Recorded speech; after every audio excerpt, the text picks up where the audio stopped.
Where's Stevie? Is he doing a show tonight? He's in Utah doing work with Force USA, all new promotions and that. As it looks like we do have a go signal here, twitch.tv/conspiracy horseman infidels, ultra kayfabe declassified.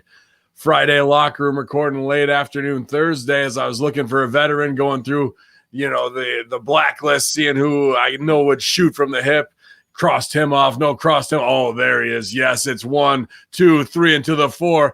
That's right. HackerHamin and Strangler Steve are at the door ready to make an entrance. So back on up because we're about to rip shit up. Steve, give me the microphone first so I can bust like a bubble. Strangler and Hamin together, man. You know you're in trouble. So here we are, infidels. Line up for the $5 face slap because it's your Friday locker room at hackerhamin.podbean.com. YOLO. Strangler. What's up, looking brother? good, man. Beard looks good. Thanks, man. You thanks too. for doing the run-in, man. Thanks for doing the run-in and joining me here, dude. Not a problem. It's my pleasure. I love the Friday locker room. I love all the locker rooms, man. I listen to every single one. The ones I'm on, the ones I'm not on. I can't get enough of it myself. So whenever you have a spot open for me, man, I can't wait to jump in. Yeah, I was always looking for vets. You were my first choice, obviously, out of the gate of who I had available. And was like, hey, what's going on? And then I thought I might have a run-in from Jamin Olivencia, too. I was talking to the J-Man today, and he wants to do something next week.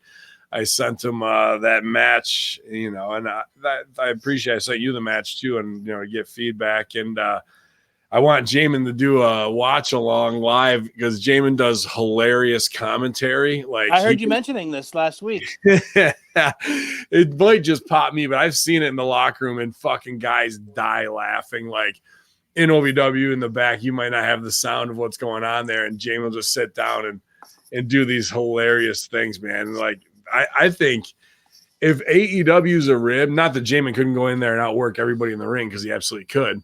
But if they wanted to do some fun shit, letting Jamin do some commentary on some stuff like that could be an in for him, dude. He's so creative and so fast. Yeah. It takes a quick wit to do that kind of stuff too. The funny thing is if he likes doing that, he should keep doing it in the locker room because that's always the best way to end up getting the gig in the long run. Because like you're with the office, you're with the boys, and if you get the guys to pop on some things, and if they need somebody, they're like, hey, remember that time when so-and-so was back there cracking wise? Throw him on the mic and let's see what he can do. Give him 2 matches and see what he can do, Yeah, even the dark stuff. I mean, give him one shot there. It'd be fun. Yeah. Just comedy shit. Yeah.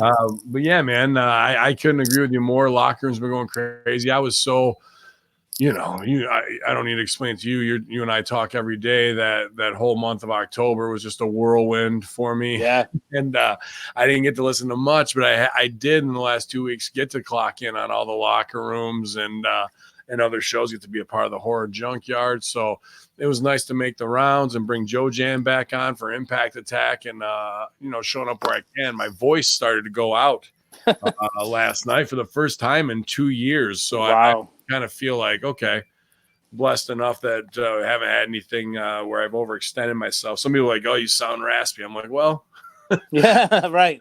I did 7 shows in 3 days. Right. It's pretty close to gargling with razor blades at this point when you having to use your voice that much and you project, and plus the stuff that you're doing with the Vince character and stuff that takes that pal. Hey, how you doing? That's good shit. It takes a toll on your throat, man. And I almost could hear it that because I've gone out of Hamin a little bit before once in a while in the early days, especially. So I was finding the voice, but like Vince, when it gets tired, it just gets grumbly. So I was like, you got to spike it up there and get the energy, but I just didn't have it in my voice. But people are saying again, I'll Barry Horowitz it, but it felt good as best master shoot theater yet. The week before they said that too, but this, awesome. With all the craziness and the absurdity and the absurd coming to reality, boy, you just play right into it, right? And it's just a lot of fun. Especially when you're having people that are really enjoying it and you're getting that positive feedback and you fucking you triple down. You're like, you thought last week was good? Oh, brother, I'm going to blow your socks off. Watch this. Then you go in double deep, Well, it's just the believability of like predicting it in an absurd way it's 70% comes true because truth comedy is what we practice, right? Yeah. And then you just clean up the details and throw them back in the improv scene. And it's not like Stevie and I have anything beforehand to watch it. And that's the best way to do it, man. You got to go in cold. Yep. And there's some fun moves they made too that without me training them improv wise, it was their natural instinct to be led. And Stevie did a time dash, which, it might not seem like anything, but it was a move that he made organically. And as a proud father improv director, I was like, oh, sweet, right there. It got me hyped up, man. So it was cool. That's really Stevie's in Utah right now, doing some stuff with Force USA, shooting, all their new racks and stuff like that. And he's just got such great digital insights for every company that he works with, how to showcase their product, appeal to whatever demographic they're reaching. And then, obviously those piercing Ice Walker baby blue eyes. They sell it and bring it home. So yeah, absolutely. He's the closer, man. Yeah. Yep.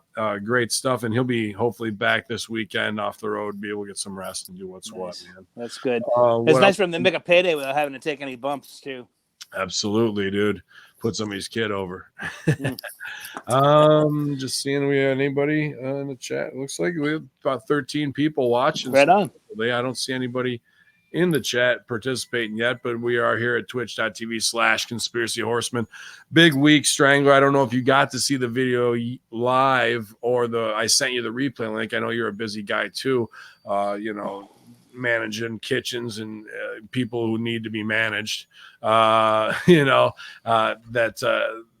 John McAfee, interview was as strange and exhilarating as I expected to be. But you especially know, like I said, we have such a close, bond every day through chat. Yeah. The producers here, like I kind of didn't breathe for 6 days. And yesterday, about 3:00, an hour after that, I finally was waiting to exhale, and I could, man. Yeah, that's a good feeling, man. It's from what I heard, from everything I've heard, that the interview went great, and that he was super open, and his wife is also a pleasure to deal with, and they were happy with what the turnout of the show, and they were looking forward to coming back and doing some more work with you guys. So, kudos to you guys and the whole Horseman crew. You guys are really killing it, man. Every week, it's just like stacking on top of each other. Good show after good show after good show. The bar is getting, keeps rising week after week. It's like, How are you going to top it? And you have Wolfgang on. How are you going to top it? You have Fetzer on. How are you going to top it? It's like a whirlwind of and every people forget, one, the shows are free. No one's paying to have to listen. Yeah. And two, you're just punching them out. Boom, boom, boom. It's just, it's incredible, what we're giving people. And it sounds like I'm doing a commercial, but it's like, where else are you going to go and get 9 or 10 shows a week for free? And then the level of guests have gone so sky high at this point. It's just unbelievable. Yeah, it's about building value. I mean, that's all you really have in a freedom. As I try and not even going to say a pioneer, however I feel about Alex Jones, I do remember 2013 to 15, he would put out that message of don't take my word for it. You got to go out there. You got to create your own thing. You can't just rely on what I'm doing all the time. You got to go out and create okay. And I know that I'm not going to do the evangelical pitch. I'm not going to do the snake oil salesman. Right. I can cut through the truth, and I can do what Alex can do, but he can't do what I can do. He wants to be a pro wrestler. Right, exactly. Yeah. But come the fuck on. Let's see who gets blown up. And yep. In a grenade way, but let's take go that wrong. First bump, and then they go, "Whoa!" So he's get a bag of popcorn. I'm gonna go watch from the second row. Sure, and his model is a freedom, and he's syndicated, and we're doing that. You know what else resonated with me at a young age was the movie Pump Up the Volume. Yeah, for sure. The FCC, and you can't say this, and Pirate Radio. You and I came around during the parental advisory sticker where I was 11 years old, sitting in a closet with headphones on, listening to NWA "Fuck the Police" and on a bootleg that was taped over somebody's mom's exercise fucking aerobics tapes. Yeah. Hey, dude, in my town, they used to sell those tapes with parental advisory behind locked glass. You had to ask the guy, "Can you unlock the hutch and let me get a tape?" And are you 16 years old? You know what I mean? Because you had to be 16 or older to buy it. Yeah. And I remember getting my NWA tape. And I was I think 15 when I got it, and my little brother, who was like 2.5 years younger than me, we listened to it and we were like, "Oh my god, this is the shit right here!" Man. The eye awakening, you know. But that had that you know, rebel spirit of that, you know, Christian Slater is of, you know, that in the free media that kind of lives here a bit, of like, hey, we understand we don't have the biggest, we're going to grow incrementally, even if it's at 2%, if it's at 0.5%. Growth is growth, and that means somebody might be hearing the message and spreading it, and that's what it's been for going almost on 2 years now. Yeah, some months 8%. You know what I mean? So, yeah, you know, your savings account isn't gaining 8% a month on interest, right. So 8% is a lot of growth. Yeah, and that's building value to what end? When does WWE fold and say we need real pundits on our network and we want to buy this platform? When does Fox or whoever, you know, that we cut a deal with? It's because the value is in having, same as Howard Stern, which I've taken from him as well, of having honest conversations with your listenership and giving them what they want in high-level guests, and cutting through the bullshit that they see on Regis and Kelly or whatever the fuck, Kelly and whatever that dude. Ryan Seacrest, I think. Yeah, nowadays. I saw him this morning. I looked up and I was like, fuck you all. Fuck the whole audience. So like, meanwhile, he's worth $150 million. Like, what the fuck is he doing? Right. But no integrity, right? And you can't look at that guy and go, I got to get his honest. I'm getting his honest opinion. What it is, you know, it's bullshit, and people are tired of it. So as we build value here through free media, I kind of love that it's back to that pirate renegade phase, and things are moving forward in a crazy. That's what makes it cool for me. I love the underground shit, dude. I mean, the both of us, we survived indie wrestling for decades. I mean, you talk about living in the underground tunnels. I mean, we did it on a daily basis, got paid for doing it, and survived it in the long run. Yeah. So. Like, it's like they say, you can't kill the cockroaches, man. We're here for life. Yeah, no, you can't, because we know how to operate in there and actually get the most out of it, with especially 2CW, to build off of it, to say, all right, here's what you're leaving behind, and here's where we can hit you. Well, we're going to hit you, and our fans are going to love us for it, because we're going to do it in a smart way. And I will say there was one awesome smart thing that I just watched before I came on the air with you. I was watching the first hour of AEW, and I saw The Rock put over Cody's promo in ring. Okay, I'll come back to it. But I then saw the pre-taped thing of Jericho. Yeah, it was so fucking good. Home run. Own, but people who don't have the production eye or aren't really tuned in, which their audience really is, will know that it's an exact copy of what Cody did in the pre-tape the week before, or 2 weeks before, rather, where he's ultra focused and his wife's talking to him and he's in the bath in the isolation chamber and shit like that. So the whole thing is a satire rib, and you've heard me say this plenty of times. Absolutely. Satire is the most powerful weapon in all of media. And dude, they played it, and that's playing to the height of your intelligence. Yeah, I'll remix your shit. And then the best acting we do is when we say nothing at all. All they had to do was cut to Jack Swagger after kneeing that saying nothing. Balls. He didn't have to say a fucking thing. And he stole it, bro. Like, that was fucking brilliantly done, and I applaud everybody involved with it. Absolutely. I was gonna say, whoever produced that segment knocked it out of the fucking park, and it couldn't have been better, because it was poignant. He killed it. It was funny, but it also had cred. It was like boom, boom, boom, hitting every point. Boom. Jericho in the tub with the bubbly, you know, and then he's spitting it out. Like, it's so good. Just everything was so good. He's the youngest AEW champion in history. Right? Yeah.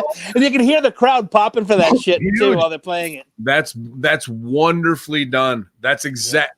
Now, if that's your bar, everything else has to be at that level. Because if you go way below that, it's like, it'd be a letdown. Yeah. How do you feel about Super Smash Brothers with here's why I think they're smart. They go, we don't have bodies, we're not over, we need to change. Super Smash Brothers isn't working. We'll do this thing if they want it. They need heels, will be this. let's take from Dalton Castle, which was invented at 2CW. It was not invented at ROH. It was Dalton testing it out there early on with Elvis jumpsuit, and then the boys got added. All that was done at 2CW for on a pay-per-view from Watertown, New York. So Living on the Edge. So that to me is just Super Smash Brothers, who were also 2CW, very 2CW for a long time until they got fucked at the border.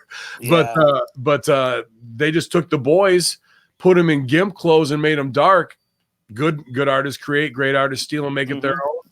I don't know. I mean, I like player Uno and Dos. They're both good dudes. I'm not going to say nothing about them. This to me though doesn't look TV worthy. How do you feel about it? Well, like you said, they're both great guys. Stu and Paul are great guys. I'm not a fan of this gimmick because like they have all like the minion guys around. There's too many of them. They don't need them. They haven't really added anything as far as I saw with the match this last week. It just seemed like none of the guys have bodies except for Stu. Stu's always been the fit guy. You know what I mean? But everybody else seems kind of doughy. And I guess, I mean, wrestling is supposed to be all shapes and sizes, so you can kind of let that go. But when they're trying to do like the dark ministry stuff, you feel like they should kind of, be a little bit more put together, I think, because they just look like, the guy who rents, down the road from you with a mask on to me. So they went to Dick's Sporting Goods and got the guys like rolling, like they all bought them at the same time. They just got some black gear and roll them out. I mean, on an indie show, on TV, it's pretty fucking apparent, right? Yeah, I was kind of surprised to see Uno kind of get so big because he was always kind of like the softer of the two guys. But I was when they first came on the first week of AEW, I was like, holy crap, Uno got big. Yeah. But I mean, it hasn't really hindered his in-ring work because he's been working for so many years that he can still come off the top. He can still do his forward rolls. They hit all their tag stuff like on a dime, which is that's Uno and Dos for you every single day. And but I don't know, just something about the gimmick doesn't speak to me because it's kind of dark, but it's not like what Aleister Black could be, kind of esoteric dark. It's just it looks like a video game where like it's like the boss at the end of the first level type dark. Yeah.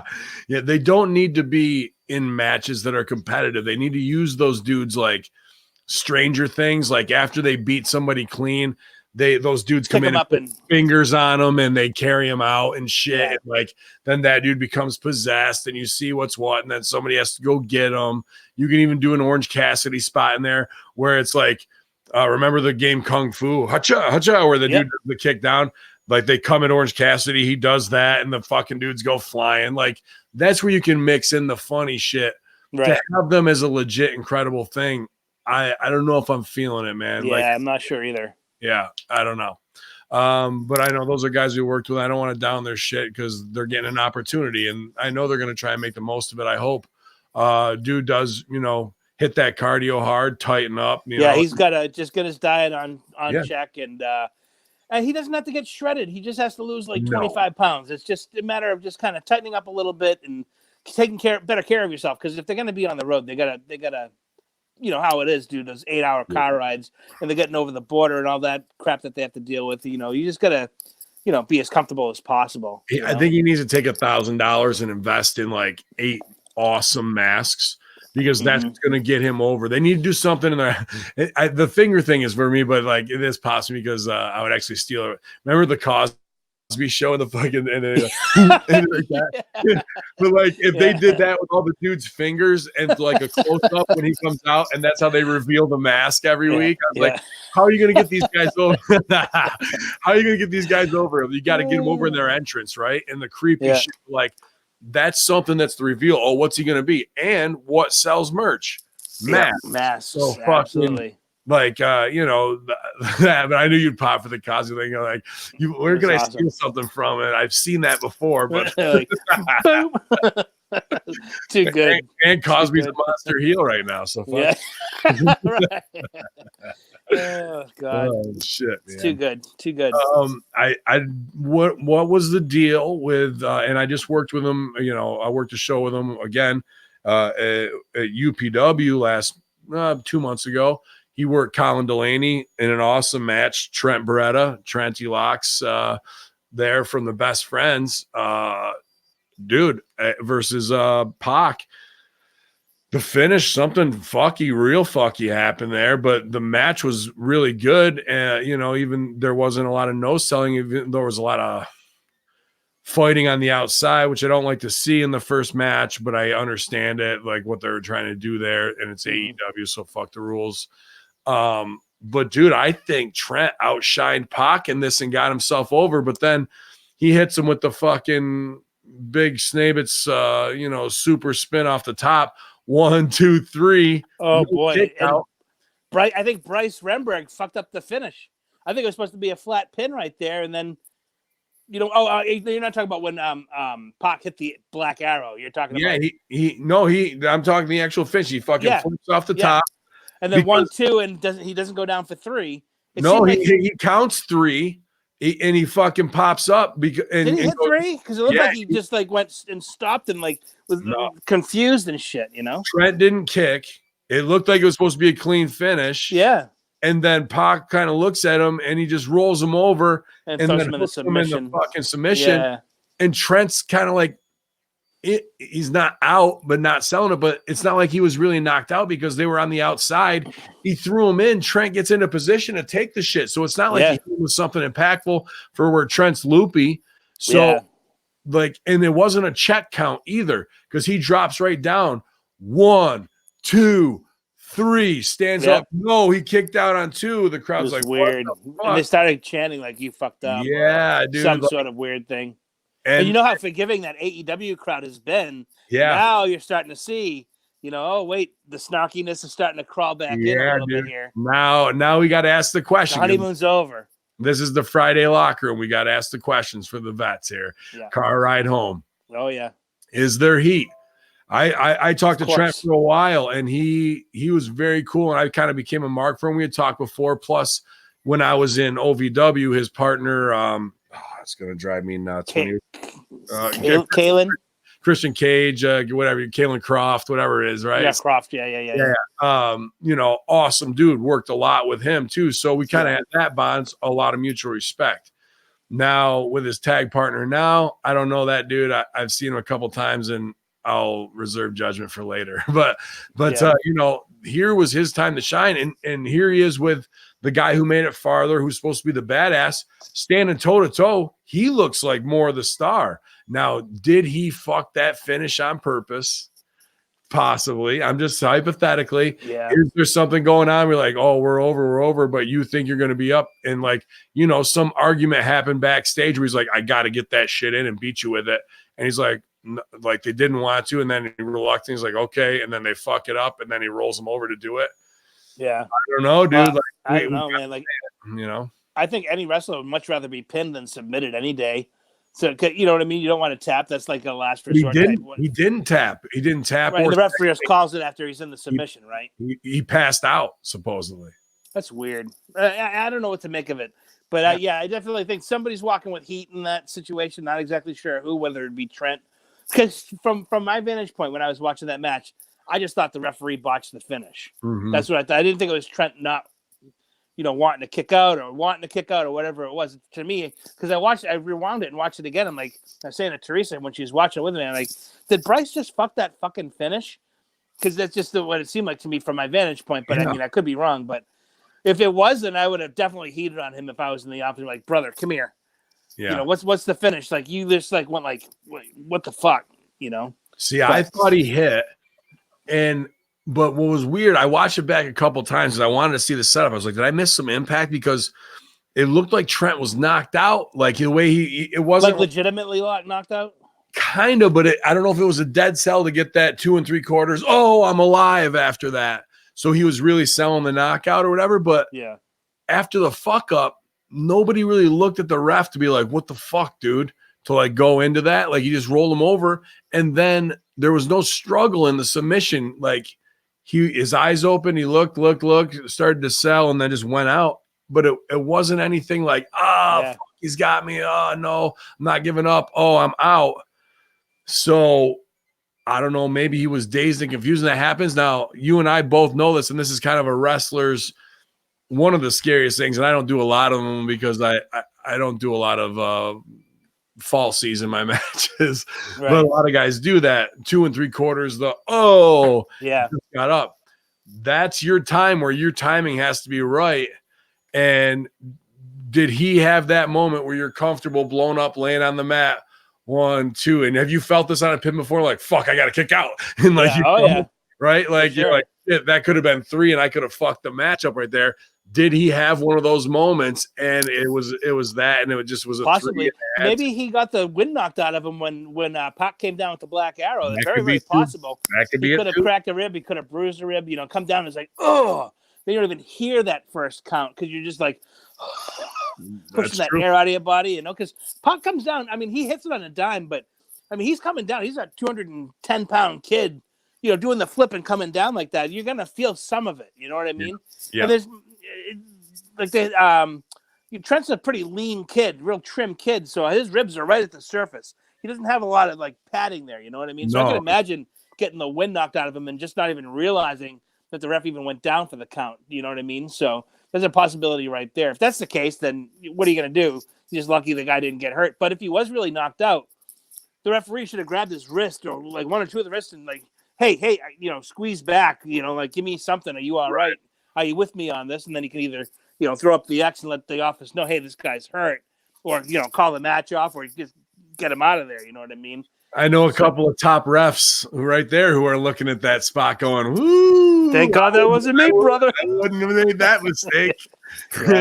Dude, I've refed for a while. Like, he's going to have a spot. Like back in the mid-'90s, I refed for a little bit because it was in between when I was wearing a hood and from when my tag team was debuting. Mm-hmm. And I had like a good couple of months where I was just going to ref some matches. And I'll tell you, it's not an easy job. It's kind of stressful being a referee. You got to get in close, but not too close. You got to let the guys, you know, feed in and bump and do all the things they need to do. But you got to be there. You got to give them times. And you got to be there for the pin and know what the finish is. And if they decide, hey, wait, we changed the finish, it's like, what? Like, talk to me. There's a couple really good ones. Like, not that, I mean, there's way more bad ones. But, you know, I pride myself on, you know, bringing Sideburns into 2CW when he needed something in his life the most. And I've known him since he was a little kid. He's my best friend too, but for him to revisit and refocus and rewatch wrestling now he only watches it from a referee's point of view. That would drive me absolutely fucking insane. But, you know, I try to once in a while because I taught him how to do it, but like, because I have to go back to watching it from a heel's point of view, you know, and overall booker as well. Right. But, you know, there's him, Darren, who, you know, works with UPW, Hellcat, all over the place. He helps a lot of guys out, and he's a veteran one too. I always try and hit him in the nuts with the flag whenever I'm in the ring with him, and I usually am successful. Yeah, I always have a good time with him. And then there's another kid up north, Sam, who I haven't had refs do this in a long time, but like, so I'm on a guy getting my heat 1, 2, 3, 4. He'll come up and, you know, put his hands on me and give the Iggy like on my arm. There's just small things that some dudes do that's classic where I'm like, I get a little more respect for them because I know they're really into their job in the moment, doing what they're doing as far as being out of my fucking way or being in the right way and being threatened or whatever they need to do, you know? Yeah, yeah. So I think like those 3 dudes I named right there, not that they're throat cutters or anything like that, but if they're watching that and that kid, no heat on that kid, everyone fucks up, but you better be a top guy if you're going to be on TV and game, because there's other top guys out here who are doing it better than that. I'll tell you that right now. That's for sure. Like you said, like how many guys you saw in Canada that were TV ready to go at the drop of a friggin' hat, man. And they don't care. They don't care about your feelings. No. They're there to get a job and get paid and take care of their families through their craft. Yep. So like they're waiting for somebody to get canned. Yep. And they'll do it at a cheaper price probably too. So true. Yeah. So true. Somebody who might be out there doing it for a cheaper price, Jordan Miles issues ultimatum to WWE management. This is a couple days ago. You guys might have covered this on the Locker Room, but you know, this was a red hot story earlier last week, and that shit got shelved quick with hashtag hostage crisis. So yeah. your little NXT t-shirt racial rant versus $500 million in the roster getting left in Saudi Arabia got fucking cooled off real quick. Yeah. Brother, you think you're over? You ain't over. You ain't over worth a shit. Brother, your problem is not a $300 to $500 million bill not being paid. Right. You got a problem with your t-shirt? Hit the fucking bricks. Yeah, man. Terrible. This is a kid who thinks he's a lot more over, a lot bigger, or he has a difference in the company. The kid's not a blip on the friggin' radar, man. No. He can go be a big fish in a small pond back in MLW if he wants. If he thinks he's got it so good over there or at Ring of Honor, go. Get out of here. Like Billy Ray was saying last week, he's like, I said to him, if you were management, what would you do? He goes, I'd get rid of him immediately. I said, I wouldn't. I'd make him sit home and get his minimum guarantee for the next 3 years, make people forget who the fuck he is and be like, you want to make your 40,000 fucking piddly ass dollars a year? You go sit your ass at home. Good luck. Good luck getting a new car. Good luck filling that fridge. You know, you want to fucking be a big shot? Motherfucker, you could have been making 175 on the road. Yeah. You know, fucking, you want to play games with us. Yep. So, you know, fuck MLW. Fuck letting them go somewhere else. I just book them on because everyone acts like NXT's over, dude. You watch their house shows. Dude, we outdrew their house shows. Yeah, dude, they get like 175 people, 250 people tops. Rip. Yeah, it's ridiculous. We at 2CW, we outdrew Ring of Honor, we outdrew TNA steadily. I mean, even guys like Hacksaw, like you remember, was tweeting out pictures of our crowd like they do a better job than TNA because he had a bad situation in TNA or whatever. Like when Hacksaw came to Josh one day, he was like, hey man, you know, mind if I get a raise? Because he saw we were drawing, and Josh was like, I don't know, what do you think? And I'm like, I told him, fuck that shit. He was already getting paid X dollars. Like, you know, he wasn't coming in for free. You know, we were paying him pretty good money. Well, I'm well aware. And Josh was like, yeah. And Josh was like, you know, we've used him like a dozen times, 15 times. You know, he does good and he does draw for us. I'm gonna give him the raise. I said, you're out of your fucking mind. But I mean, it's hard though. Like when you have a guy like Hacksaw, whoever, like, and you're drawing 2,000 people or 2,500 people, and be like, yeah, no, I can't give you a raise. You know, it's tough. But as a rib, I don't know if you remember this. I used to go into the locker room and be like, sorry, guys, the house is light tonight. We're going to have to catch you next time. Just because, you know, you have like friggin', you know, $45,000 in small bills in a fucking, you know, metal briefcase. Right. Like, oh, the house was good tonight. Yeah, man. The fact that he thinks that he's over because of that shit, because of the ACH or whatever, and then not do like if you want out, what are you going to go to ROH after calling the champ Uncle Tom and shit? Like, right? What are you going to get out of that? Every black wrestler is now going to hold their hand up, be like, wait. Yeah, we share like, you know, like this identity of both of us are you know, adult black men trying to make it in the pro wrestling game, but don't poison my fucking business because you can't get past whatever issue you're trying to work out. Well, here's what I was thinking, like, and everybody fails upwards for their stupidity. So I'm like, how can we make this kid? You got New Day doing the gender neutral, cartoony bullshit. You got We Want the Smoke Brothers fucking doing their hype man, hip hop, shuck and jive shit. You got Ron Killings doing whatever, you know what I mean? And then you got the old timers, like not old timers, but Booker T. You could have Mark Henry, you could have Titus. These guys who were looked to on this shit. Mm-hmm. Like, he wouldn't want to do this, but there's a tag team in Chicago that's pretty well known called the N-Words, and they do like the NWO thing, like, but it says the NW and then it's like words off the WO, and you know, there's some real street brothers, man. Like they don't pull no fucking punches. They're legit. Come in with him, drop N-bombs. Like, you want to do this shit? I'll show you some real N-word shit. And, like, maybe get some real hip-hop dudes to be with them. They can clown that little NXT hip-hop dude they got that Steph marked out for. You know, they can go clown those fucking dudes. And, like, here's a guy who could be a heater who could get his shit out for real and, like, be calling the rest of the black dudes out, and even Booker T and Mark Henry tell them all to fuck off. Yeah, tell them that they're dancing for the man. Right? Roll the fucking footage of Hulk Hogan, we coming for you. Roll the footage of Vince with John Cena. Roll, you know, like any of that shit. Millions of dollars. Show all that shit, and let him, like, those guys want to talk down to him, and he talks some real hood shit to him and then says, fuck you, roll the tape on him. Like, it's way too stiff for WWE programming, though. That's the problem. But if he's they calling could never Uncle do Tom anything edgy like shit, that. then go for it. I say, once you call Jay Lethal Uncle Tom, like whatever your little side argument was originally, that shit is gone. Be like, he fucked himself in one day with that. That's true. That's some crazy shit. You could definitely, if WWE had the kind of balls where, like, if they weren't like a public company anymore, and they could literally do whatever the fuck they wanted to do, and they could.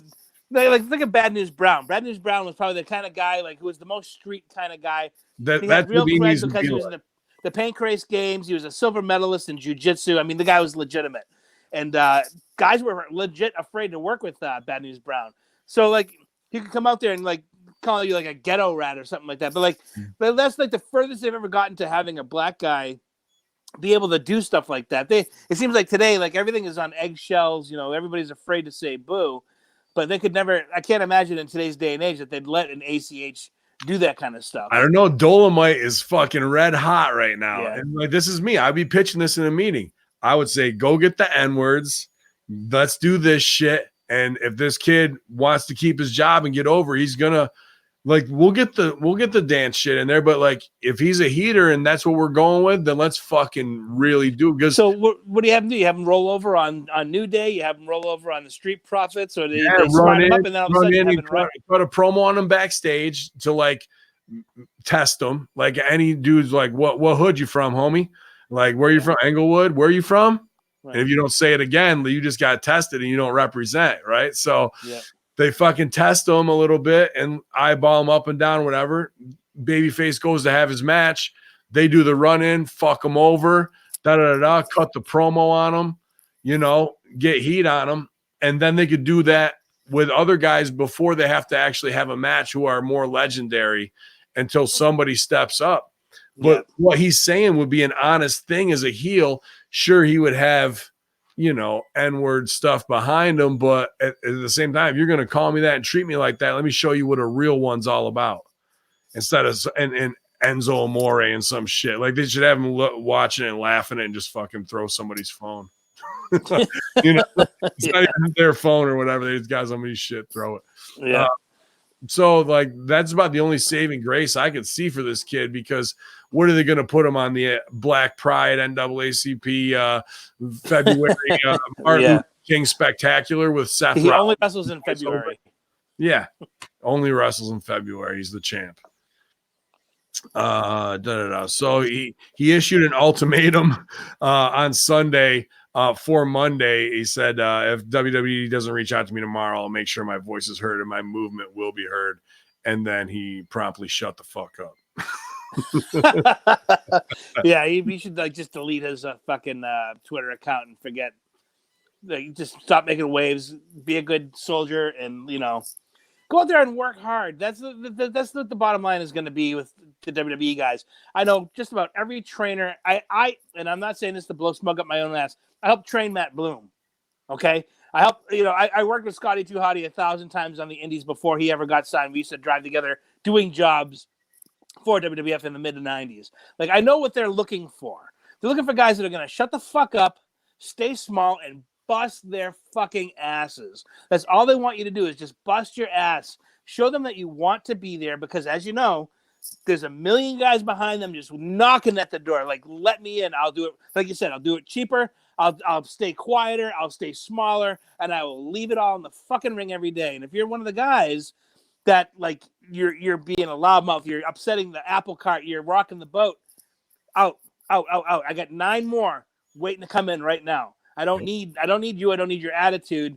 What you do can be duplicated by just about anybody in wrestling nowadays. Like, there's nothing that ACH does in the ring that's so spectacular that only ACH can do this in the ring. You know, anybody can do anybody's offense at this point. Mm-hmm. You know, there's nothing that he offers as far as his storytelling goes that's so untouchable that we need this one guy to do this particular job because only he can do it that way. Like, there's only one Ric Flair, there's only one Hulk Hogan. Yeah. Everybody else is a reasonable facsimile thereof at this point. Everybody's just, you know, just degraded, you know, generations of what was over 10 years ago at this point. Oh, you didn't know? I'm sure there's a tweet somewhere that says I'm the best at what I do. Yeah. I believe that shit. Legit. Not to, you really want to get to the race of it, of like, they all look the same that way, but they all look the same in the ring. You could take Cedric Alexander, him, and what's the kid who managed Bobby Lashley, who's the new Leo Rush. I mean, and I'm not saying it because they're all three black guys who are cruiserweights, but offense, so you ain't fucking special. Yeah, and they have Shane Strickland, who's an incredible hand down there working his ass off. Like, come on. I mean, to that, look at the Major brothers. Look at Ryder and Hawkins, dude. Right. They got signed 2 months before I got to OVW and did biz on their way out, and now this is year 13 for Ryder, and in year, I think 11 for Hawkins. Yeah, and you think Ryder gives a fuck about not going over in his matches? No. Another week, another paycheck. I've been here 13 years. He'll be there for another 10 at least. He looks fantastic. Doesn't have to do shit other than 3-minute matches. In his hometown, he just had to do the run-in. Like, he did two segments, both run-ins. They were easy as could be. The easiest money he's made off, in any performance all year long. Probably got. And he gets to sleep in bed at night, like his own bed. Probably worked 8-man dark and went over. Right. Yeah. Injury update for Cedric Alexander and Xavier Woods. So, hey, maybe ACH will be in there. Oh, there we go. PW Insider is masturbating that former WWE Cruiserweight champion Cedric Alexander was dealing with an undisclosed injury for a few weeks before being cleared for this past Monday's match against Buddy Murphy. There's no word on when Alexander was injured or how. Wow, gripping news there. Thanks a lot. Yeah. Ross, I expect better from you. Also, injured is Xavier Woods, the former WWE Tag Team Champion, suffered Achilles heel injury. PW Insider is reporting that Woods will not be back until summer of 2020. I think, it doesn't make a huge difference for him, man. We talked about this, Stevie and I, last week. You might have heard. I did. I think there's plenty for him to do in the wheelchair and do gimmicks and all that kind of shit. Video games, like, it's not like anybody's missing Xavier Woods matches, dude. There's plenty that can be done. Yeah, and like you said, like you have him out there doing his video game stuff with fans. Have him touring around. If you have him in a wheelchair with his leg wrapped up, even better. It's sympathy. He's a babyface. He can still be out there cheering for his team. I mean, travel would suck with his leg wrapped up. You know what I mean? But I mean, there's just so much he can do. Being an ambassador of the company, going to ticket sales stuff. Tons of stuff like the up, down, down stuff, like you said, like during tournaments with kids, doing reading things at schools. And I'm sure they will keep him busy once the initial surgery is done and he's getting himself through rehab. I'm sure they will have him doing some stuff. They're not going to let him just earn money for nothing. You think they would rib him and make Paige be the one to drive him around and shit? No. How's that a rib? They'd be sharing a hotel room, saving the company money. I mean, locked in a car for 4 hours. That's pretty tough to listen to. Yeah, that is a rib. Baby girl. Yeah. 20 minutes on a 2-camera shoot. We can get in and get out quick there, but that 4 hours. Fuck that. Bad news, Strangler. WWE files for trademark for Trent Seven. So I think you're going to get beat out for that one. Oh, damn it. PW Insider is also masturbating that WWE has filed for trademark for the name Trent Seven. The filing is for goods and services. November 1st filing lists in numerous ways. There's a bunch of legal copy. But what does this mean? Trent Seven debuted for WWE in December of 2016 as part of the UK Championship Tournament. He and Tyler Bate held the tag champs. He's been a regular presence on NXT UK. But I don't think he's been under that, but I don't think he was. Were they calling him Trent Seven or were they calling him something else? I thought they were, yeah. But this probably means that they're going to own his name and lease it back, or he'll lease it to them, or whatever they do for toys. That means he'll get an action figure.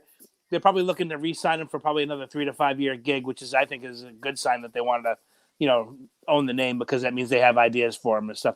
And plus, he's at that weird age, like 37, like 38. He's been around so long. He's helped train a ton of guys.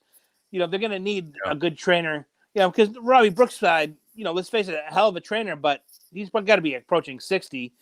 You're going to need a guy in there that's going to do the, hit the ropes with the guys and show them what to do. So have him doing that kind of stuff, I think would be great. Being an ambassador for the UK brand, things like that.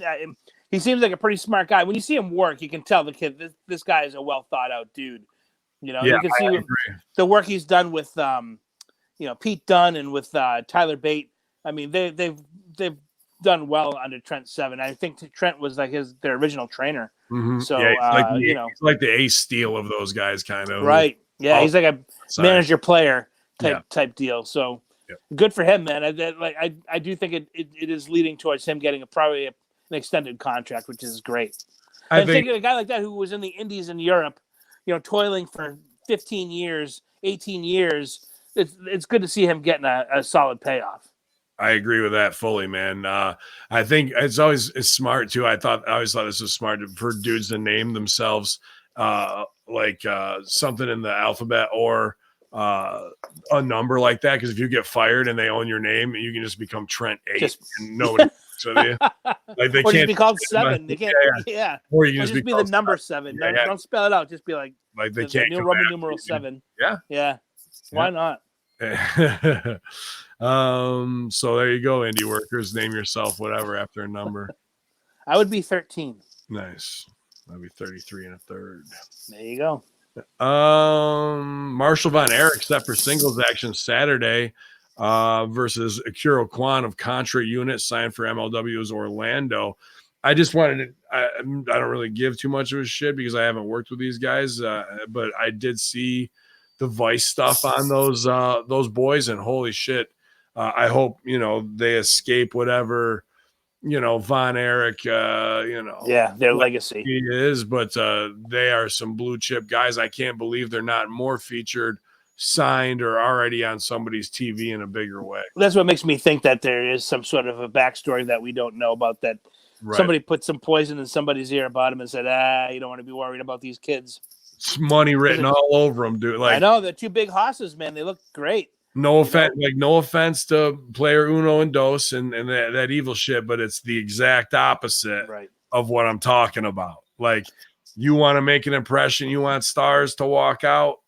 Right. They just do. You got the legacy, you got the glow, you got all that shit. Yeah, and there's not a guy in that audience who had never heard of the Von Erich name. I mean, it's already got cachet. You can just pull layer after layer, story after story off of their stuff that their dads have all done, their grandfather, the stuff that bring the Freebirds into it or whatever. I mean, obviously you got Michael Hayes still working for Vince, but I mean, like, you can still tell the story of all that stuff. What do you think that could possibly be? I know, like, how could Impact, WWE nor AEW be the first to strike on that? That's just gold sitting there, dude. That's what makes me think that somebody knows something, and they're like, I keep it at an arm's length, Yeah, I don't know. It's got to be some sort of inner quiet kayfabe heat, Yeah. I don't know. I'm totally hypothetical. The only thing I could think of in my imagination would be an Elgin situation that nobody knows about. Right. And which is weird, because if anyone we would have definitely heard something, because they would have been, the stories make their rounds. Oh, sorry, my cat just jumped up on my illustrious studio here. Says we have 16 watching still. I don't see anybody. Maybe it's just me in the chat room. I'm going to refresh. I don't see anything going on in the chat here. Twitch.tv/Conspiracy Horseman Ultra Kayfabe Veterans Friday Locker Room here at HackerHamin.podbean.com. Check the reviews. Got some new 5-star reviews. HackerHamin on iTunes. Nice. Appreciate that. You guys always pops me when I see those. This will pop you. Sasha Banks reportedly cleared for in-ring return. Yes. And an update on Alexa Bliss. Boss been out of action for a little over 4 weeks, and it was believed that she'd suffered some kind of tailbone injury in Hell in the Cell match against Becky Lynch. Good news is Sasha's been cleared for action and should be returning to the ring soon. Steve, she needed some help. I flew out there, did a rigorous massage, tailbone massage. Deep tissue tailbone massage, and I think it's worked because we got her cleared. Well, that's good. Alexa Bliss also hasn't wrestled since Hell in a Cell, where she and Nikki Cross dropped the WWE Women's Tag Championships to the Kabuki Warriors, Sue and She. She is dreaming. She is dealing with non-specific shoulder issues. It's self-reported that she needs she had a minor injury and will be back. Timetable is given. So minor shoulder injuries are now keeping these legit boss wrestlers off the road. Right. Not so legit after all. Hashtag women's revolutions.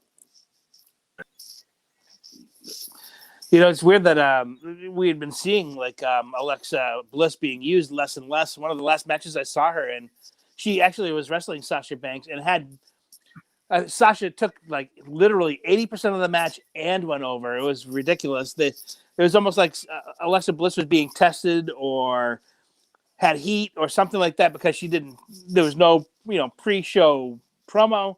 There was no post-show, like any focus on her whatsoever. It was like literally walked to the ring, did her hand movement, got her gimmick off, got squashed by Sasha, maybe got one hope spot, maybe two hope spots, maybe one false cover. And then Sasha hit her with the bank statement or whatever and tapped her out, and that was it. So it was really kind of strange because they've always had Alexa since she's come in on a pedestal. Yeah. And for a good reason because Alexa's actually a pretty solid hand. So what does the Violet Flame think when she sees shit like that? She rolls her eyes, because we don't know what the true answer is. Because like I said, it could be heat. It could be, hey, we're just looking to get Sasha over strong tonight. It's nothing personal. But like I said, like the track record of what they've done with Bliss is they've always taken care of her. And they've always had her in a good light. So that match was really strange. Like there was no need to have Bliss in that match doing the job. They could have brought in a local talent to put Sasha over real quick. Why do that on Bliss? It makes no sense. And especially now, if she's hurt. And now Nikki Cross is billed as the pretty girl. She went from no makeup as a rib to now makeup, hair done, and cheer for me. Like when she's a natural heel to start with all that kind of stuff. I do see in the chat around Vanguard Margarita says, "Yo, you're live in our in-store volume, so we'll try and keep it as less NC-17 as possible." Pretty good. I make no promises. Unless somebody says, "What kind of store is it?" So maybe it's an adult store. Who knows? Big Ray's Dildo Emporium. Could be. AEW's new Countdown to Full Gear special getting rave reviews. The new 36-minute YouTube special entitled Countdown to Full Gear. For this Saturday's pay-per-view event, Countdown starts with an in-depth look at Santana and Ortiz, the tag team once known as LAX, during their stellar run at Impact Wrestling. While the two are whatever, I'm not going to read all this copy. And then it highlights Moxley and Omega, just paints a picture of everything to set it up because I'm glad they have it there and they need it because TV the last 2 to 3 weeks hasn't really set up anything for this much, man. It's nuts, especially thinking the Survivor Series is about 3 weeks away now. Yeah. It doesn't seem like there's anything really to bite on, like they're doing like the Raw versus SmackDown versus NXT, but I don't know if anybody cares. Some of the matches sound intriguing, like you have all the three girls together, like what's her name? Came up from NXT, Baszler and Becky Lynch versus Bayley. So all the champions will be in the ring, but none of the titles are on the line. I wanted to see that, put the titles on the line. What are we going to do these matches with champions and not have the one belt? Yep. Yeah. It's silly. Like I think that they could have merged like literally every title and then have that champion flip bragging rights, right? That's the whole thing. So bragging rights. That's like the boys in the Wednesday locker room were saying like, "Oh, it's all about momentum." They're ribbing, It's like, "Oh, momentum, you win momentum." It's like, fuck momentum. I want to see these people like win titles. That's what we watch wrestling for. We want to see the title change hands. Momentum is winning one of those titles, then beating the other person and having all three. That's That's true momentum. Not match, girl. You've got momentum. Like that's bullshit. But you did say Survivor Series. Survivor Series already happened when the 100 WWE workers got out of Saudi Arabia alive. They survived. They survived, barely. Teams of 5 strive to survive. And luckily for Vince and Hogan and Flair and everybody else with a private jet, they were able to get out pretty quick. It was all the the schmucks that got caught having to wait on a plane for a day. They had some momentum getting their fucking ass out of that. That's for sure. Man, when you sent me that tweet from Buddy Murphy, is like never again. I'm like, here we go. Here we go. Yeah. Oh man. Yeah, man. Arn Anderson gives a long, in-depth interview about helping John Cena matches. I'm not going to read it. Thank you.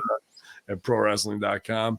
Jericho talks WWE stars using AEW to make more money. Why Randy Orton was never leaving. While Orton teased on social media that he might join AEW with took a picture next to the sign that said the Elite, I believe.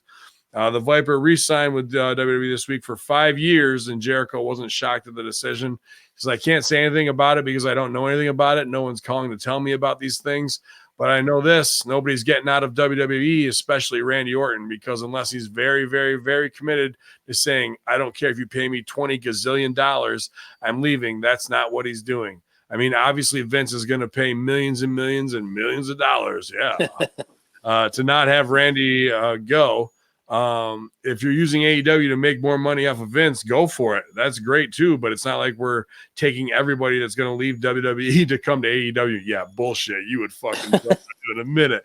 The point is that Vince just doesn't want anybody to leave WWE because it looks like an exodus if they do, and makes us look even cooler. We do things our way. We've got a great roster of guys, and if somebody becomes available that they really want to be with us, and we think that they're that they fit our vibe, then we'll take them. Sorry, I have the shit tilted and it's way bright. But I heard, dude, Randy, 5 years, $6 million a year, possibly the highest paid. Wow, on par to be the highest paid superstar in history. I'm surprised. All of his first class travel, his bus, and all that is what included. I thought I was just guessing numbers in my head when you were reading that. I'm like, $2.5 million. I thought $2.5 million plus a better deal on merch. None of that 3% bullshit. He's probably getting 10. But $6 million. Hey, brother, God bless you for being one of the most boring guys in the last 15 years. But Vince is in love with him and his dad and his legacy and being a third generation wrestler and everything like that. I mean, hey, I wouldn't say no to that either. You know where he probably signed it. Well, probably not. There's too much heat. He probably signed it before that, but where he knows his value. You might have felt this before. He was the only guy, the only one in Saudi Arabia who was fucking over, dude. Like, yeah. Like, everyone else came out. They're like, yeah, wrestlers. Orton came out. They're like, he was a star. Orton was Hogan in the 80s to them, and I think it's because he does the Allah arm gimmick. Yeah. And they loved it, dude. And like, that's all he knew it. You could see him do the breathe in, whatever. Like, that was his shit. He knew he had him, dude. So they were eating right out of his hand. And that's where the big money is. He knows it, bro. So sure, he's going to shoot for the stars, and that's great that he has them picking up the tab on the bus and hotels and travel and shit like that. Because that alone, that bus has got to be $150,000 a year, easy. You talk about gas and insurance alone on a monster like that. It costs you $600, $350 to $600, depending if he's got dual tanks on every time you fill that. Oh yeah. Plus, you got to figure the driver. You got to insure the driver. Yep. You got to pay for that dude's meals, his hotel. You know what I mean? There's a lot involved with having a tour bus. And if they're picking that up, then like I said, God bless him for getting that deal.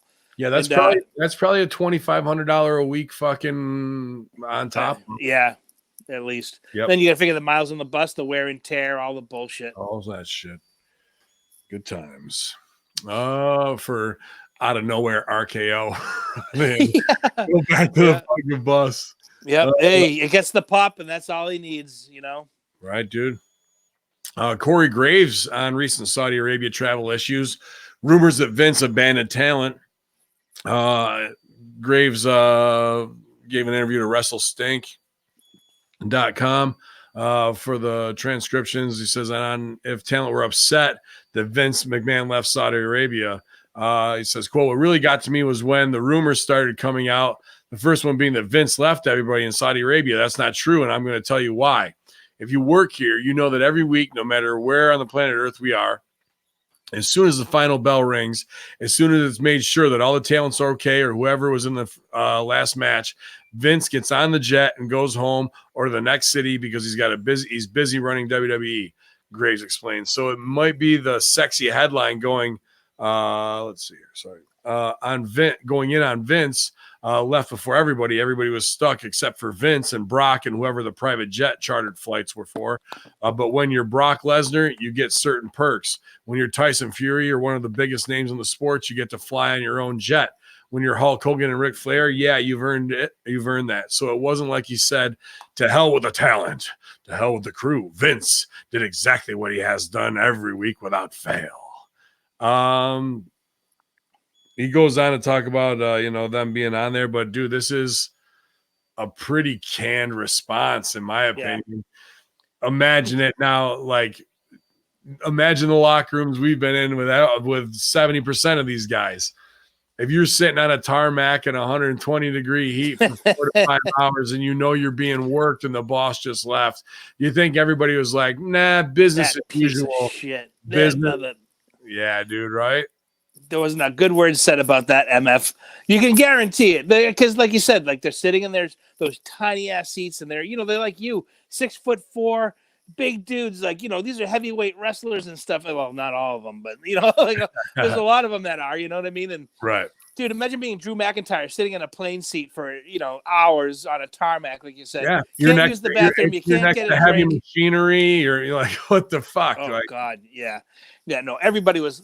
That's just Corey Graves trying to protect his spot and jerk Vince off in the process. You know what I mean? Just getting some babyface points with the Office. Did you catch the fucking? It was on. I think it was on Crown Jewel, the rib where they're talking. It was Rusev and Lana, and they went into the upcoming divorce. And Graves goes 2 words or something, tiered alimony, and then somebody goes, well, at least he can come to you for that advice or something. Talk about what you know. He goes, talk about what you know. Like they're both getting their shit in because it was like I don't give a fuck. We're in Saudi Arabia type thing, and I'm gonna get these little ribs in. Yeah. So that's a good one. Yeah, that popped me. That was one of the only lines he's ever probably said that stuck out to me. Randy Orton teases match against John Cena for $70 million. No, I added that number, but at WrestleMania 36. We don't need that match again. We've seen that match. That was a 10-year feud. We don't need that any more of that. Yeah. The Viper, who signed with the brand new deal of the week, had previously challenged The Rock to a match at Mania, but has now moved his attention to his longtime rival, Juan Cena. Shared an image of a magazine they found on a plane to London for WWE's upcoming European tour, which features an image of John Cena, and the caption said, up for the challenge. Orton shared it to Instagram stating he's up for the challenge, as he went on to ask Cena at his match at WrestleMania 36, asking if Hollywood has him booked up solid. A sexy picture of Cena on the cover of Delta Sky. Nice. Good for him. Well, by the way, $6 million, if you break that down to a weekly paycheck, that's $125,000 a week. So $125,000 a week. Now, I don't know how he's going to make ends meet. You work 4 shows a day or 4 shows a week, maybe, so right there, he's a $30,000 match man. really $31,000 and $31,250. And that doesn't even count his merch deal. Nope. Or his royalty checks. So good, right? Must be nice, dude. Nice life. Hey, he's put the time in anyway. You got to give him credit for that, But in the same regard, it's obviously nepotism that got him where he was. He wouldn't. He does look great. He looked phenomenal. He was a big dude. He learned the industry from the inside out. I think Harley Race taught him. No, because I think his dad sent him to Harley Race. No. I know he went to OVW, but I thought Harley had gotten his hands on him first. A little bit, but not really. He's all Rip Rogers and Al Snow, dude, and Danny. Yeah.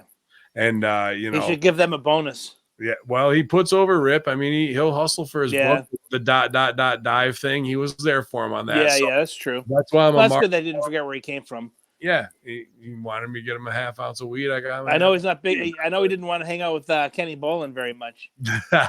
Well, that might not be. That might even show that he's smarter. King B. Yeah, I love King B, but not hanging out with him and kind of being indebted to him is a smart move, man. Because I see a lot of guys go the other way, but paying for buffets with 8x10s of John Cena. Our life. That's what it's a free meal. Fuck it. He would take the John Screw Cena, Kroger's, right? John Cena My Life DVD, and then he had somebody cut in the OVW footage with him in it, when he was managing Cena into the DVD, and he redid he redid the stickers for it, and it was called Our Life, and it was and he would sign Cena 8x10s he would have made, and then go to whatever restaurant. That's how him and Cornette get over. Yeah. Oh yeah. That's just how Cardi motherfuckers, man. You know that Kroger deal, right? That he used to do at Kroger, like when you'd have the meat deal, and like if you don't like the meat, it's twice your money back guaranteed. So he used to buy or steal $6 steaks and return them and get $12. dude. But he would do it all day long at different Krogers all around the state. Real worker shit, bro. Yeah. Real, and then Rip will say, make sure you got a fat woman. She'll pay for all the shit. You got your regular chick, and you got a big fat woman or two that you please, and they'll do your laundry. That's what they used to say to us. Find a fat girl, she'll do your laundry. Yeah. So like it sounds like, I love King B. I don't want to bag on him. He's always been awesome. No, he's one of the boys. Great to me on commentary, but that, like I say, it's not about not wanting to have him as part of my life, but those are stresses I don't need to because I've seen other guys like fall into that trap. But yeah, it pops me. I like that guys like that still exist. Oh yeah. Cody Rhodes made a major announcement for Full Gear. What was it? He called Jericho a carny succubus. Ooh, yeah, succubus. Yeah, got a good pop when he said that, though. Yeah, I know, but like that to me, that pissed me off. Because that's the AEW crowd. Just whatever you say, it's our time to react. We'll react it. Yeah. Like the puppy dog wanting to make the master happy. Yeah. Instead of looking in the camera, you might want to turn the volume down on this one in the store. Be like, you're nothing but, he calls him a dick or whatever. Be like, you're a pussy ass motherfucker, and I'm going to beat the shit out of you and take the title and put it where it needs to be, around my waist. Instead of, you succubus. Oh, ooh. Yeah. Yeah, succubus, pal. Yeah, like that's a Vince thing, right? Yeah, it is. You're a coward, and I'm going to take you to a local medical facility. Succubus. Oh, yeah. Oh, hey, man. So fucking bad. So when they popped on it, like I don't mind if you're going to put it in the promo, carny succubus, sure. But like when they popped on it, like they know what a carny succubus is, or any of those AEW marks have ever dealt with one. No, right? They think they know, but until you deal with one, shit. Like you're dealing with a real life energy vampire. Yeah. Go. Like, you don't have any idea. That's their clapping, barking. Yeah, the barking, exactly. So, what toot do I do? Toot, toot, toot. Like, let me balance the ball on my nose. So none of that got over with me, to be honest with you. I mean, Cody's delivery and The Rock puts it over. He goes cadence, timing, passion, pacing. It was all there. Good job, which, Vince has got to be hot about if he's putting over Cody. Yeah, for sure. But that aside, because Rock don't give a fuck. The delivery's there, but how many times? Already he's going to the well on the Legends of Harley, of Dusty. Like, how many times are you going to play that card? It's already been overplayed, in my opinion. You're only going to get so much mileage out of that. Yeah. And he's a better performer than having to do that, in my opinion. There's enough there to drive it that you don't need the empathy side of because, again, you're getting a false positive from these marks. All you got to do is say Dusty, and it's Pavlovian. Yay! Cody's dead. Like, I'd have a lot more respect if Cody said something like, "Let my father rest." Yeah. Don't bring his name up, and neither will I. I'm here to stand on my own 2 feet. Exactly. And then you just move forward with business, and then it's done. But but to me, like the Cody stuff is weird because he's booked as a baby. He does get baby reactions, but I think he looks like a total heel with the dyed blonde hair, the white suit, the blue eyes. He looks like an Aryan, in my opinion. Coming up out of the ground, he's better than everybody. He has that air. Well, I'm management now. And he speaks very arrogantly and down to the crowd and down to his opponents. He's a heel. Then his wife is on TV being a heel, holding a red goblet of wine with her little, thing over the one eye, the mesh thing, like, and she's controlling Kong. So she's a heel, but her husband's a babyface whose best friend is a heel with MJF. Like, no, some of this doesn't jibe with me. And that's why I think, like, when I see Cody on TV, to me, he's a heel.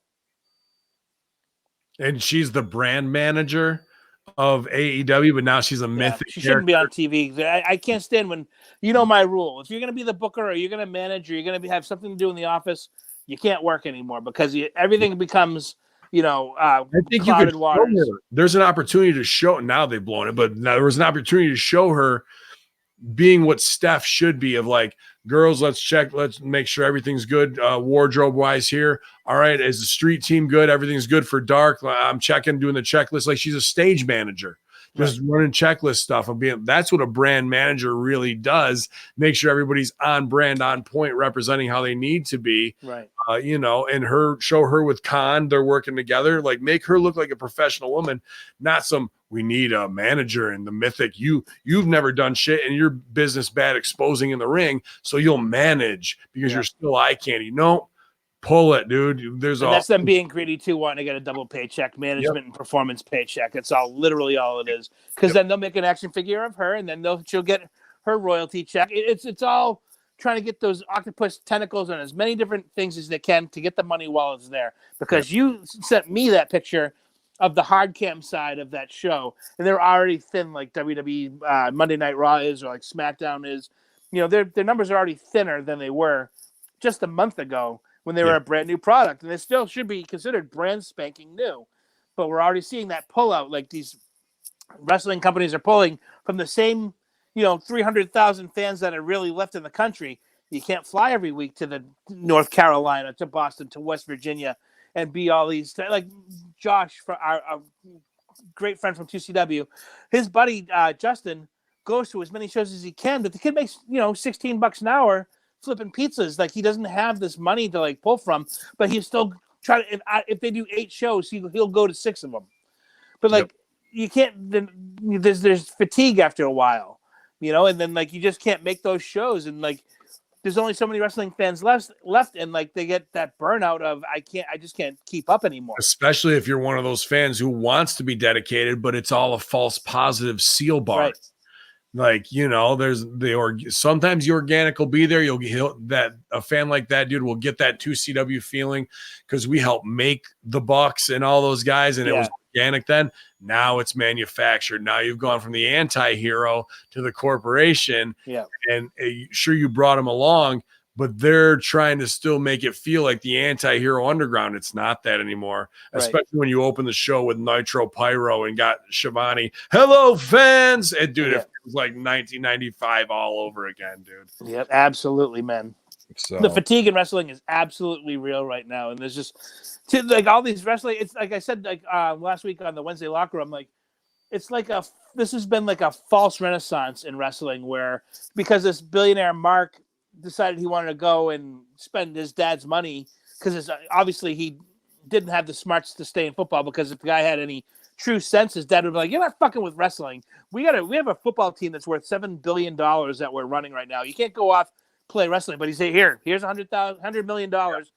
Go start your wrestling company and get out of my office. So that's how it appears to me. Go play wrestler on TV, because like you see him doing like the things with Orange Cassidy. Tony Khan, he's dressing up as Orange Cassidy for Halloween, and that like you said, once all of a sudden they're gonna have a tag team match. Hey brother, how about we parlay this into some business on TV? You and me will Orange tag. Orange Cassidy be begging for that, because his shit's gonna come up stale quick. Yeah. Oh yeah, because there's only so many tap jobs you can do and still get the same pop. How about when he was in there with Pac and he made Pac made him look big? I was like, you're making Orange Cassidy look big. Holy shit, bro. Yeah. But at least he gave him that good spin kick and like gave him enough to get knocked down. Like at least it looked good when he took that bump, because there's a little force behind it, which was good. But like those are the gimmicks, like the Orange Cassidy gimmick. It's funny on a house show because you saw it once every 6 months. Every week on TV, that shit does not have legs, and he's gonna have to put that aside eventually and come out of that gimmick and start working, because it's just not gonna last. No, it's not. It's absolutely total false positive on that. One of my favorite things this week was Jim Cornette ran, obviously, but it was Impact stooging themselves off, and they actually said, we better snitch tweet this to Jim Cornette right now before somebody else does. It was Ken Shamrock getting dick flipped by Joey, and I haven't heard the Impact attack, but I heard Schaffer kind of went off on it, whatever, but like as it should be. I was pretty happy with my idea last week with it. I'm not sure if you heard of when I pitched it to Stevie, of they should have built this and they jumped the shark already on it. in the fact of if you're going to build an MMA guy who's back, who's the most legendary MMA guy, right? And you're building a guy with the cop thing. It's about Joey. They already, pun intended, blew the spot because they did the 5-guy, chain electricity chain flip. So we've seen it at its peak already. They need to do a dick cam where he walks into shots like in the locker room and his dick is 5 inches away from the Shamrock's face. You know what I mean? So yeah. Like there's got to be funny shit there to get that until we get to the match. And it can't just be Ken doing that. Ken goes for an ankle lock. He gets out some way, whatever. He gets Ken in it. Ken almost does it. And then he gets it on his cock and it's the ankle cock submission is what I came up with. Yeah. So you got a new thing for Joey Ryan to do aside from the dick flip. You're paying some comedic respect to the ankle lock submission. It'll pop the smart marks. It can get him over with a couple extra things. And, then you move on. But instead, we just bury Shamrock out of the gate, do the spot. But I did have to pop for Impact dry snitching on themselves. And, of course, Cornette goes off, says the most important lesson this gives to aspiring young wrestlers. Says, don't work for amateurs trying to run a wrestling promotion. Says, here's what happens when a promotion gives up and embraces being a joke. Is if you ever make any wrestling money, save it. In money wrestling, save it. Joey Ryan also says that he watched it with his dad, who's 70, and his dad thought it was stupid in the house they wrestling paid for, though. So Right. There's stuff there. But then Cornette also in an earlier tweet, I can't remember what he buries D'Amore, calling him a fat woodchuck or something like that, or like that. But a lot of people bury D'Amore. In my interactions with him, I haven't had any problem with him, but that's here nor there. We haven't worked professionally. Yeah, I actually have never run into him. We've never crossed paths, which is really weird considering I've been doing this shit for 27 years. We've just never, whatever the reason is, we just never crossed paths. But I think I would have had Shamrock when Joey puts Shamrock's hand on his unit. I would have had Shamrock flip out and be like, F you, and go nuts on the guy and maybe break Joey's dick. So Joey has to go and get a cast on his dick and now he can't use it for 6 weeks. I love it. That's how I would have had him in a hospital with the little probes on his ding dong, fucking with the heart rate going. What's the prognosis, doctor? Well, it's not looking good. Yeah. You might have to amputate. You've gotten a month and a half of TV on Joey. Joey wouldn't have had to put boots on for a month and a half. Right. And then keep Shamrock strong as shit. I'm not doing that dick flip crap. You got a problem? Then they get back into their TV when Joey comes back. And finally, in the culmination of the spot is Joey's dick puts Ken in an ankle lock somehow. Ankle cock, and then he breaks Ken Shamrock's ankle with the ankle cock submission. Because you got to establish Shamrock because he's like the baddest man on the planet. Walking in the door, he's got to be killing people. Right. I'm not a ha-ha wrestler. You want, a ha-ha wrestler, you bring in week three, that's dead in the water.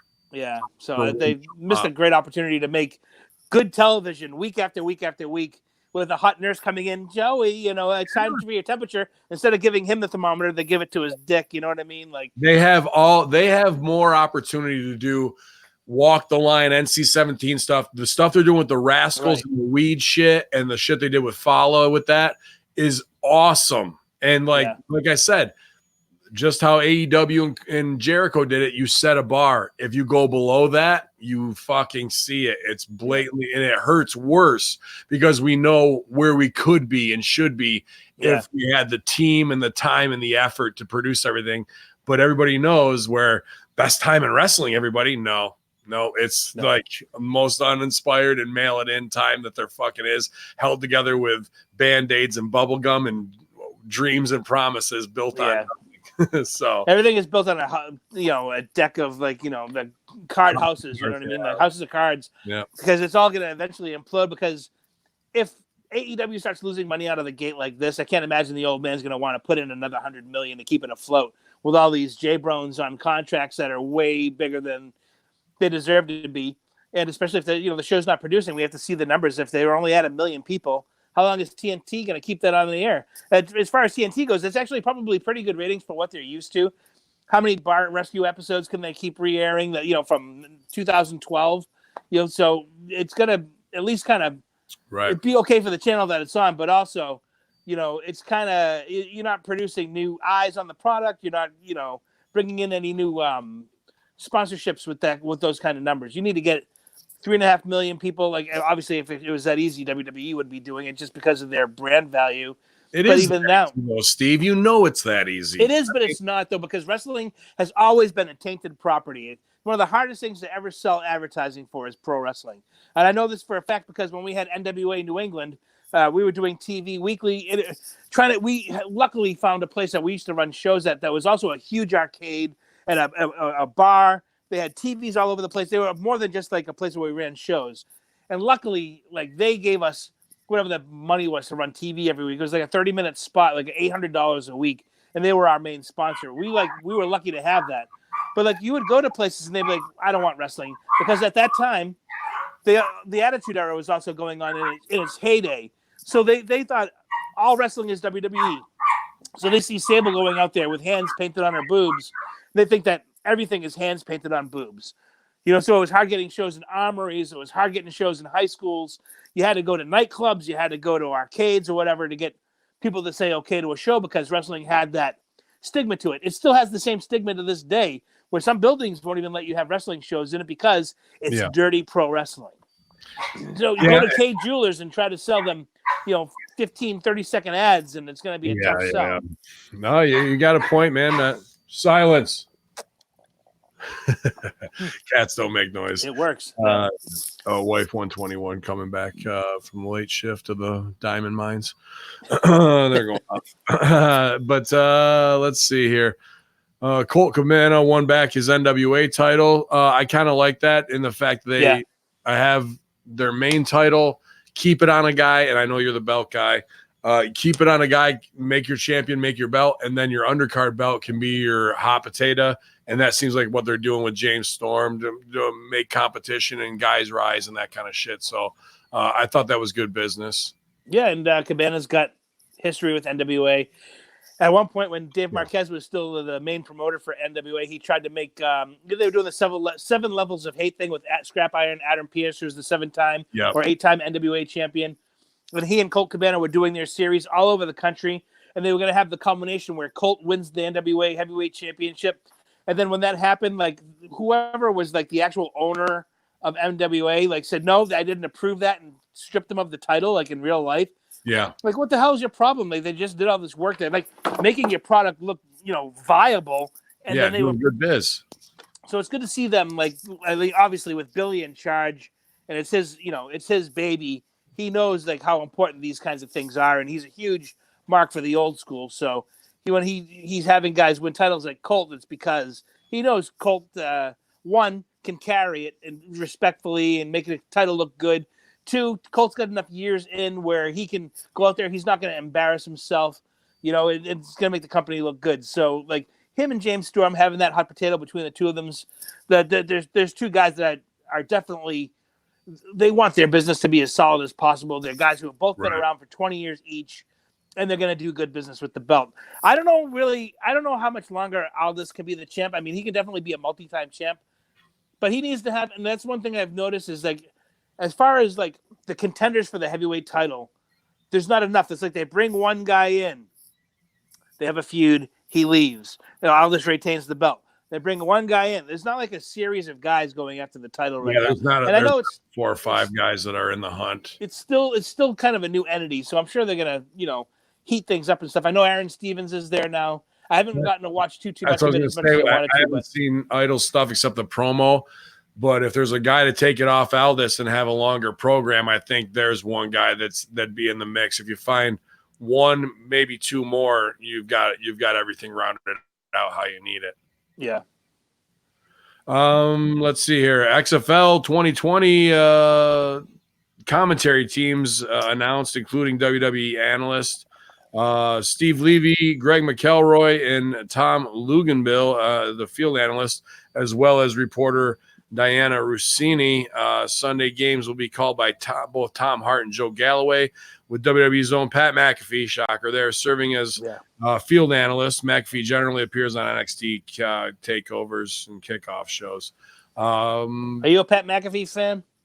I kind of do like him, man. Because I think he's a weird dude who is into independent media. I haven't minded him on WWE, even though he's excited and a little markish. He's a pro sports guy, so he's been in the locker room, so that comes through, in my opinion. So yeah, he's a prime example for me of somebody that I personally can't stand, but I know others like him, so I would have to book him, being like, it's not about what I like.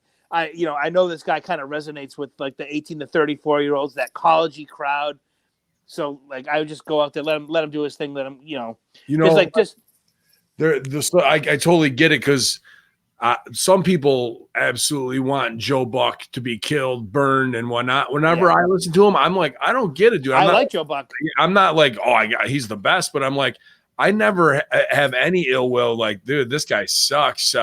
Who's the guy from the Giants who calls the white guy Chris? God damn, no clue. He was in the Giants in the 70s and 80s. But anyway, NFL guy, like, now that's a dude I'm like, oh shit, Collinsworth.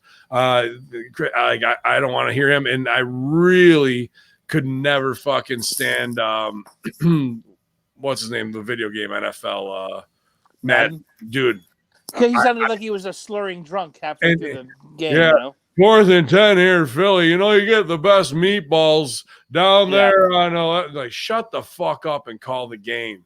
Yeah. Like people. Yeah, it was terrible, dude. So I get it where some people loathe some people, and how you said that. But best for biz, Briz. Yeah, exactly. I do like the fact that like Pat McAfee is probably more liked on television than Michael Cole.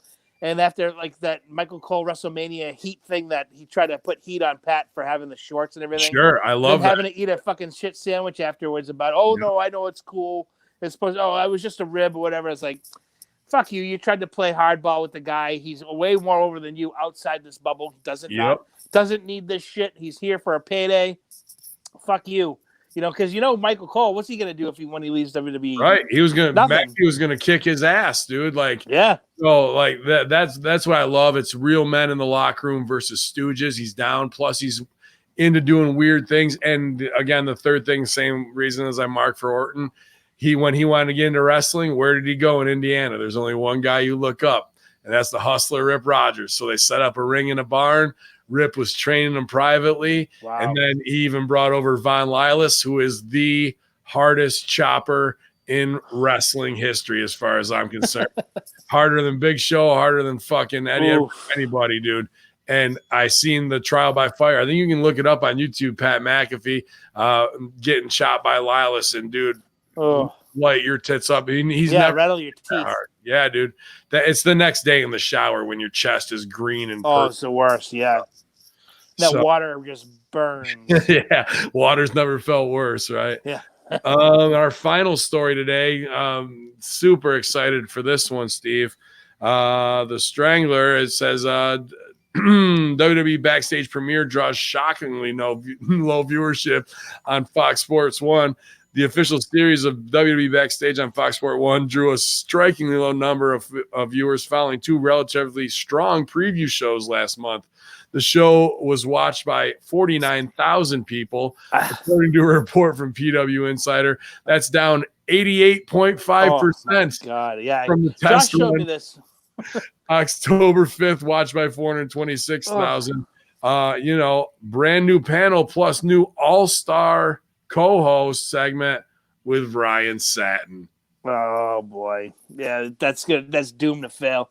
Fucking 49. Josh sent me this, and I was like, looking at it like, that's got to be a typo. That can't be right. Like, even like the worst show gets more viewers than that. Like, it can't be right. But lo and behold, if somebody's gonna bring in those fucking numbers, let it be Ryan Satin. It couldn't go to a nicer guy. So good, dude. So beautiful wrestling karma. I fucking absolutely love it. Delicious. But you want to lick your fingers, delicious. Yeah, you want to fuck with Russo brand, the snowflake shit, right? The sponsors, cancel culture bullshit. Suck hole your way into Fox with Jacob Ullman.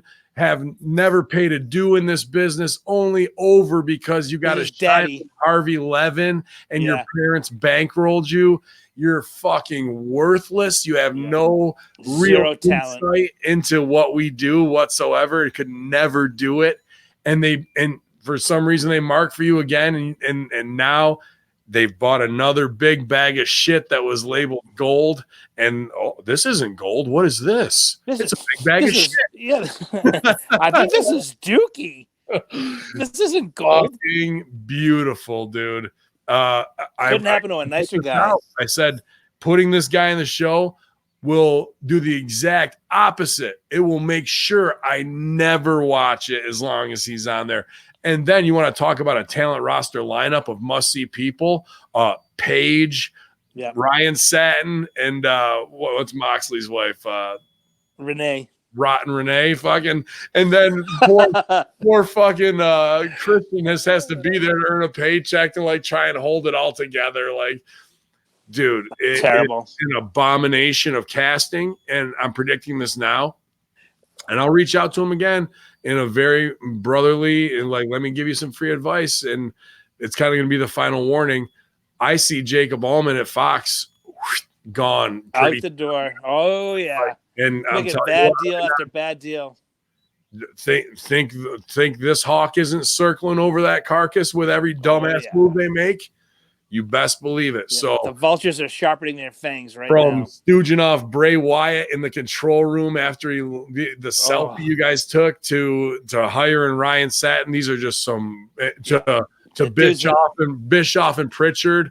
How's that work? Or Heyman, and now Heyman's got heat on them too. They're not happy that way with Raw. Every decision they make is another bruise, touch, or mistake. It's going, why does this hurt? Why does this hurt? Yeah, it's ridiculous. It's one bad decision after another.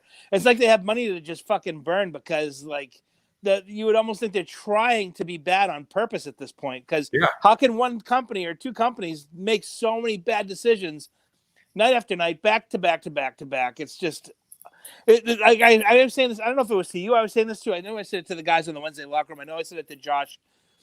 This is like that play The Producers, like Springtime for Hitler. Almost like they're trying to do it so bad that people will watch the train wreck, but they're not, because like you said, 49,000 viewers says it all. There's not a motherfucker watching that show. No, dude.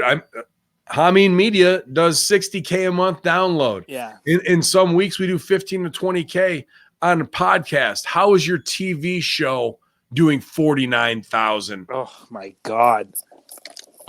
Dude, you gotta figure like reruns of like the fucking Julia Child probably pull in better numbers than that. If we were to be on that show as consultants, we could hit the 2CW crowd and shine everything from Watertown, Syracuse, and have 49,000 just from that. Just from Central New York.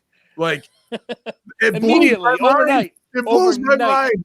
It blows my fucking mind, dude. And like I said before, as Russo seemed down.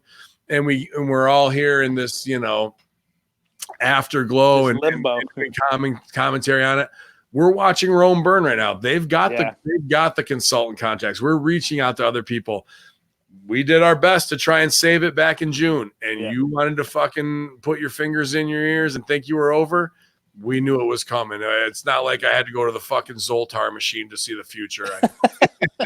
It was so bad. Man, like you don't pray for other people to fail, but when you see people who fucking deserve it and have earned it, you just sit back and go, "Well, I told you." Yeah. You called it fucking months and months ago, man, and here it is, all happening. Yeah, I told us so. But man, I'll tell you what, I got to say thank you to you, Strangler, for filling in here with me, doing double duty on the locker rooms both Wednesday and Friday, being that veteran voice that I always love to hear, man. Whether I'm working out, doing my grocery shopping, or I got you guys on in the background, giving that education and true and honest opinion, because nobody can really get in your pockets and corrupt you anymore. And there's nobody that you have anything left to fucking prove a goddamn thing to in this industry. So that's the kind of opinion I love, respect, and appreciate. And I thank you so much for offering it every week here, man. Yeah, man. Thank you so much for having me, and right back at you. We have that mutual respect. We've known each other almost going on 10 years now. And, you can't fake that kind of bullshit. You can't know somebody for 10 years and slide by on fucking, fake handshakes for this long. So obviously, what we have is genuine.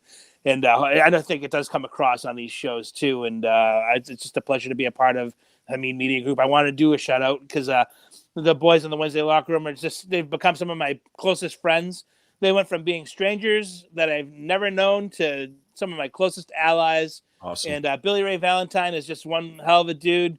He killed it with Shoot the Moon and NYC. He's killing it with The Fringe every week. He's killing it with Wednesday locker room. And he's also going back to school, getting another degree. I mean, this guy is just nonstop. He's a dynamo. And I have so much respect for him. You can follow him on Twitter at Obi-Wan You Know Me.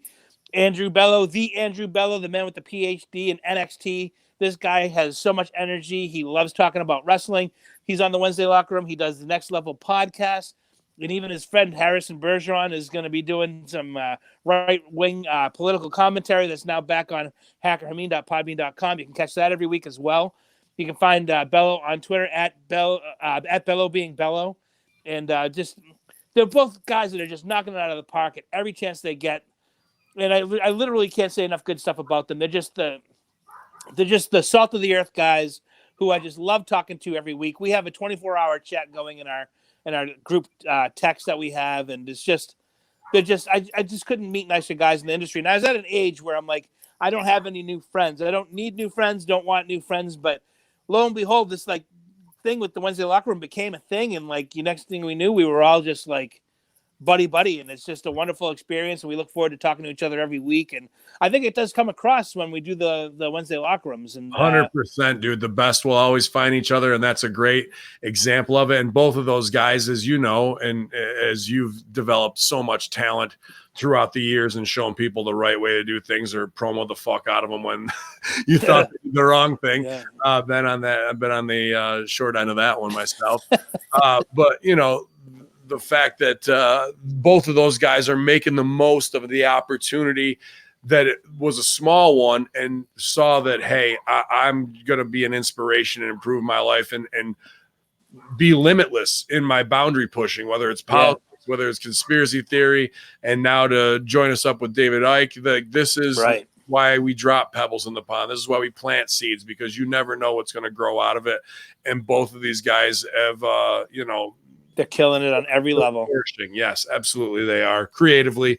And we're going to get there where that creative will eventually pay off more for them monetarily, so they hopefully can live their lives being who they are instead of bowing out before somebody else. But we don't bow before anybody here, infidels.